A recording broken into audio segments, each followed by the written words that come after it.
बच्चों, सिंधु सभ्यता के सामाजिक जीवन के बाद में आज आर्थिक जीवन के अंतर्गत शिल्प तथा उद्योग धंधे, व्यापार एवं वाणिज्य के बारे में जानकारी प्राप्त करेंगे।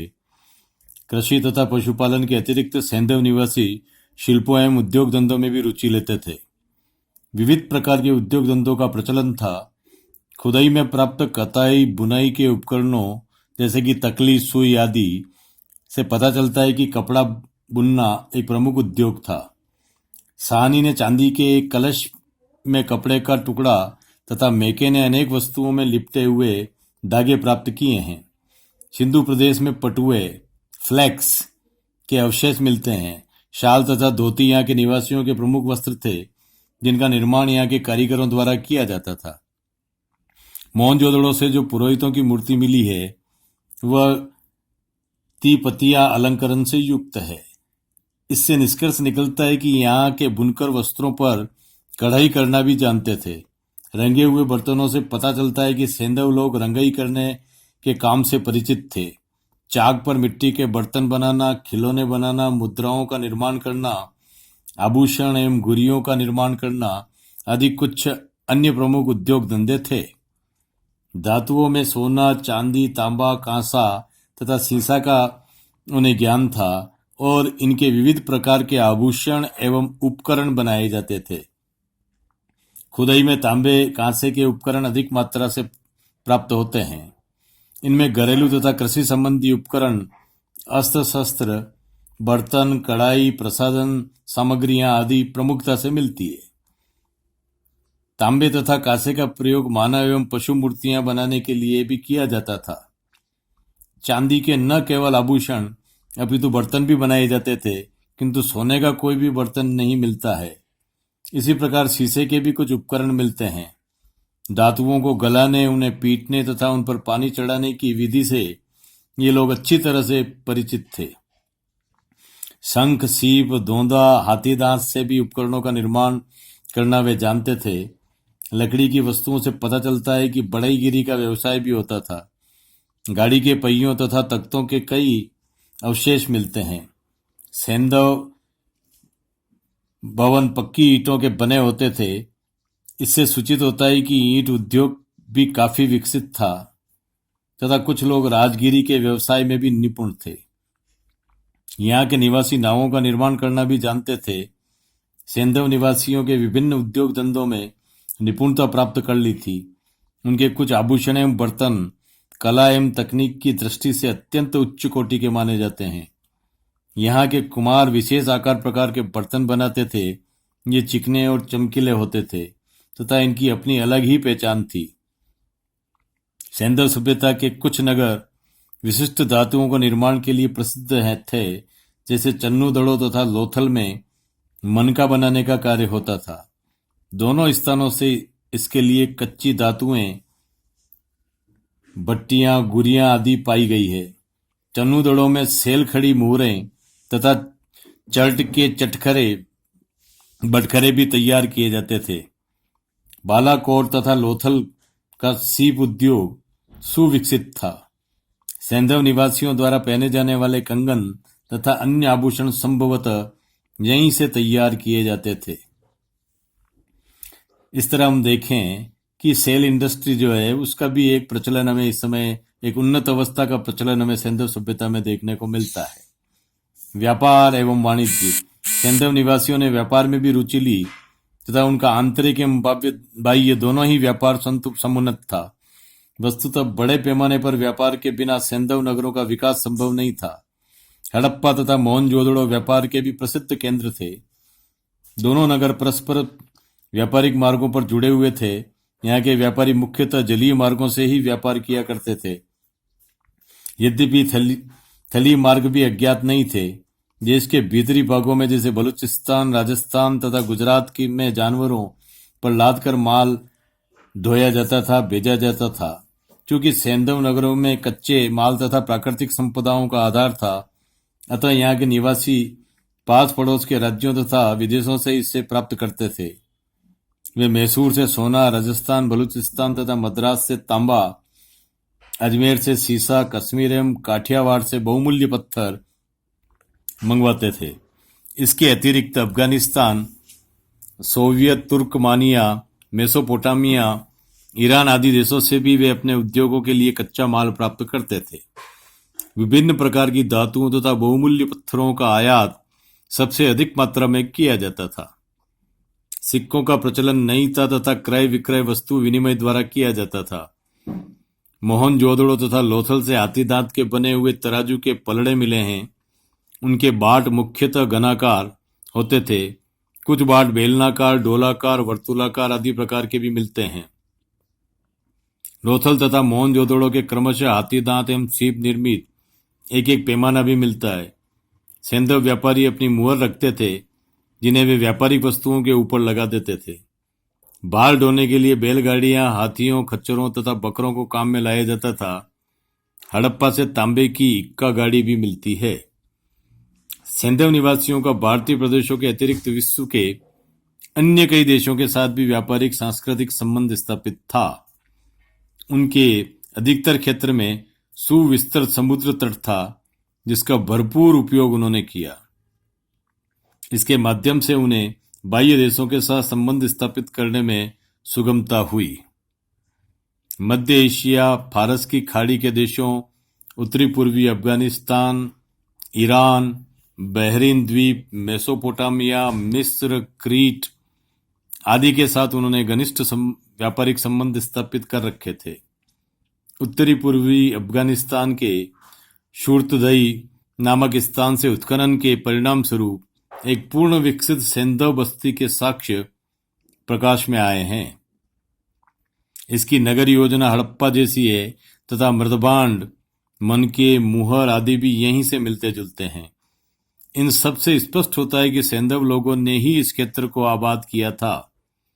अफगानिस्तान, आर्मेनिया तथा ईरान से चांदी तथा लाजवर्द मणि का आयात किया जाता था। मेसोपोटामिया के साथ व्यापारिक संबंधों के विषय में अपेक्षाकृत अधिक विवरण पुरातत्व तथा लेखों से मिलता है। यहाँ से थल तथा जल दोनों ही मार्ग द्वारा व्यापार होता था।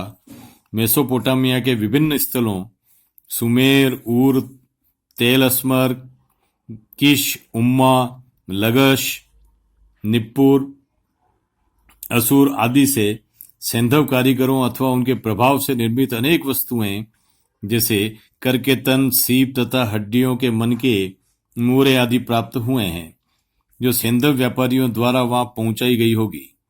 लोथल से तांबा तथा हाथीदांत की वस्तुएं मेसोपोटामिया नगरों को प्रचुर मात्रा में भेजी जाती थी। दूसरी ओर मेसोपोटामियन उत्पत्ति की विविध वस्तुएं खानेदार मनके, कांसे के पिन, सेल खड़ी की बटन आदि सेंधव नगरों से मिलती जुलती है। उर की खुदाई में हड़प्पा मूल का तांबे का श्रृंगार दान मिला है।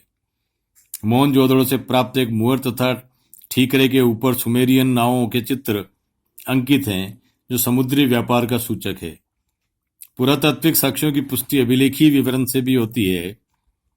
सेंधव लिपि के अपठित रहने के कारण हमें यहाँ के लेखों से तो इस संबंध में कोई सूचना नहीं मिलती, किंतु सारगोन युगीन सुमेरियन लेख इस संबंध में एक महत्वपूर्ण दस्तावेज है, जो इस पर प्रकाश डालता है, इसका विवरण प्रस्तुत करता है। व्यापार के प्रसंग में 3 स्थानों मेलुहा, दिलमुन तथा मगन का उल्लेख मिलता है। इनमें मेलुहा की पहचान सिंध प्रदेश से की गई है। ज्ञात होता है कि यहाँ से उर के व्यापारी सोना, तांबा, कार्नियन, लाल पत्थर, लाजवर्दमणि, हाथी दांत की वस्तुएं, खजूर, विविध प्रकार की लकड़ियां, विशेषतया काली लकड़ी जिसे आबूनूस कहा जाता है, मोर पक्षी आदि प्राप्त करते थे।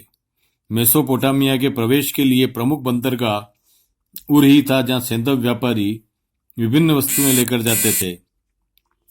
यहाँ जिन आयातित वस्तुओं की सूची दी गई है, उनकी सिंधु क्षेत्र में अधिकता थी तथा विभिन्न स्थलों की खुदाई में इसकी पुष्टि भी हो जाती है।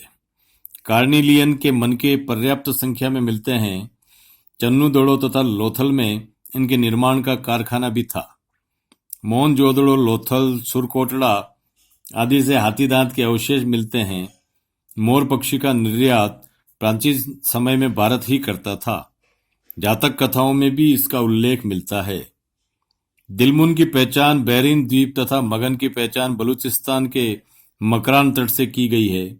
ये दोनों स्थान सिंधु तथा मेसोपोटामिया के मध्य स्थित थे तथा व्यापार में इनका महत्वपूर्ण भूमिका होती थी। डेनमार्क के पुरातत्ववेत्ताओं के निर्देशन में बैरिन द्वीप के रस अल कला एवं बर्बर नामक स्थलों की खुदाई करवाई गई। यहाँ से नगर योजना के साक्ष्य मिलते हैं तथा सैंधव उत्पत्ति की विविध वस्तुएं जैसे मुहरें, घनाकार बाट आदि भी प्राप्त होते हैं। फारस की खाड़ी में स्थित फेलका से सेलखड़ी की वृत्ताकार मुहरें मिली हैं, जिन पर सैंधव लिपि में लेख है। बहरीन के स्थलों से फारस की खाड़ी शैली की मुहरें भी प्राप्त मिलती है। इससे पता लगता है कि फारस तथा हड़प्पा के व्यापारी परस्पर मिलकर व्यापार किया करते थे तथा सिंधु तथा मेसोपोटामिया के मध्य होने वाले व्यापार में परस्पर बिचौलियों का काम भी किया करते थे। इसी प्रकार ओमन द्वीप के विभिन्न स्थलों से भी सैंधव मूल की कलात्मक वस्तुएं प्राप्त की गई है। कुछ मृदभांडों के ऊपर पीपल की पत्तियां तथा मोर पक्षी का चित्रण मिलता है। ऐसा प्रतीत होता है कि लोथल से सुदगैंडोर होते हुए जो व्यापारी फारस की खाड़ी के देशों को जाते थे वे ओमन में पड़ाव डालते थे। बाद में कुछ लोग यहाँ बस भी गए होंगे तथा उनकी सिंधु और मेसोपोटामिया के बीच होने वाले व्यापार के बीच प्रमुख भूमिका उनकी रही होगी। कुछ विद्वानों का विचार है कि मेसोपोटामिया में सैंधव व्यापारियों की कोई बस्ती रही होगी। मेसोपोटामिया तथा सिंधु प्रदेश के बीच घनिष्ठ व्यापारिक संबंध सारगोन युग ईसा पूर्व 2400 से 1750 में ही था, क्योंकि इस काल में सैंधव मुहरें अधिक मिलती है। ईसा पूर्व 1750 के लगभग से हम यहाँ के लेखों में मेलुआ का उल्लेख नहीं पाते। यह इस बात का सूचक है कि इस समय तक दोनों देशों के बीच व्यापारिक संपर्क टूट चुका था। मेसोपोटामिया के अतिरिक्त मिस्र में हड़प्पा के प्रकार की गुरियां मिली है। मिस्र के साथ व्यापारिक संबंध अपेक्षाकृत कम था। मिस्र के साथ व्यापार प्रधानतः लोथल से होता था। यहीं के उत्खननकर्ता राव को गोरिल्ला की एक मृण मूर्ति तथा मम्मी की एक आकृति मिली है, जिसे मिस्री संपर्क का ही परिणाम बताया गया है। पूर्वी अफ्रीका के समुद्र तटीय स्थलों से बहुमूल्य पत्थरों से बने हुए भारतीय मनके भी प्राप्त होते हैं। सीरिया के हमा नामक स्थान से एक मुहर प्राप्त हुई है, जिस पर एक सींग वाले वृषभ का चित्रण है। तुर्कमेनिया गणराज्य मध्य एशिया में स्थित है। में कैस्पियन सागर के तट पर स्थित अल्तिन डेपे, नामज्जा डेपे, अनऊ आदि से भी सैंधव प्रकार के भांड, मुहरे, मनके, ताम्रपत्र आदि मिलते हैं। इसे भी सैंधव संपर्क का परिणाम माना गया है। क्रीट के साथ भी सैंधव लोगों का किसी न किसी प्रकार का संबंध अवश्य ही रहा होगा। यहाँ के कुछ भित्ति चित्र जिन पर बैल तथा मनुष्य के युद्ध का दृश्य अंकित है, मोहनजोदड़ो की मुद्राओं पर अंकित कुछ चित्रों के समान हैं। दोनों सभ्यताओं में मातृशक्ति की उपासना होती थी। मात्र सत्तात्मक समाज का पता लगता है तथा दोनों के निवासी बैल, बतख, पाषाण स्तंभ को पवित्र मानते थे। यहाँ सब घनिष्ठ संपर्क का ही परिणाम प्रतीत होता है। इस प्रकार सैंधव निवासियों का बाह्य व्यापार उनके आंतरिक व्यापार की अपेक्षा अधिक विकसित था, जिसकी पुष्टि के लिए यथेष्ट प्रमाण उपलब्ध होते हैं। निश्चय रूप से इनके लिए व्यापारियों का एक सुदृढ़ संगठन भी सिंधु प्रदेश में कार्यरत रहा होगा। वास्तव में यदि देखा जाए तो सैंधव सभ्यता की समृद्धि का प्रमुख कारण उनका विदेशी व्यापार ही था। इस तरह हम देखते हैं कि सिंधु सभ्यता के इस विदेशी व्यापार के पीछे उस समय के मानव का जो सूझबूझ थी और मानव का जो श्रम था, तो उस श्रम को देखते हुए ऐसा लगता है कि कितना उन्नत किस्म का श्रम उनका रहा होगा और आपस में वस्तु विनिमय के द्वारा ये व्यापार किया करते थे। और इस व्यापार के लिए अधिकांश भाग जो था वह अधिकांश भाग वस्तुओं के माध्यम से जुड़ा हुआ था और उसी तरह की बस्तियां जो थी वो आपस में बसी हुई थी। इस तरह सिंधु सभ्यता का जो आर्थिक जीवन है, जो शिल्प उद्योग धंधे व्यापार एवं वाणिज्य है, वह भी एक समुन्नत अवस्था में मिलता है। इसी कारण से इस सभ्यता को जो नगरीय सभ्यता कहा गया, उस नगरीय सभ्यता में इस आर्थिक पक्ष का भी, इस आर्थिक जीवन का भी एक बहुत बड़ा योगदान हमें देखने को मिलता है।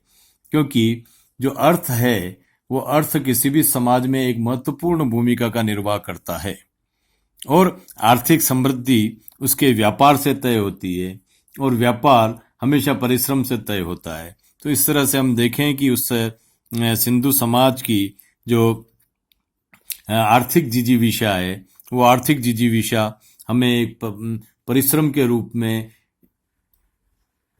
देखने को मिलती है कि किस तरह से नई वस्तुओं को लेकर के उनके द्वारा निर्माण कार्य करना, प्रोडक्शन करना और उस प्रोडक्शन को पुनः खपाना।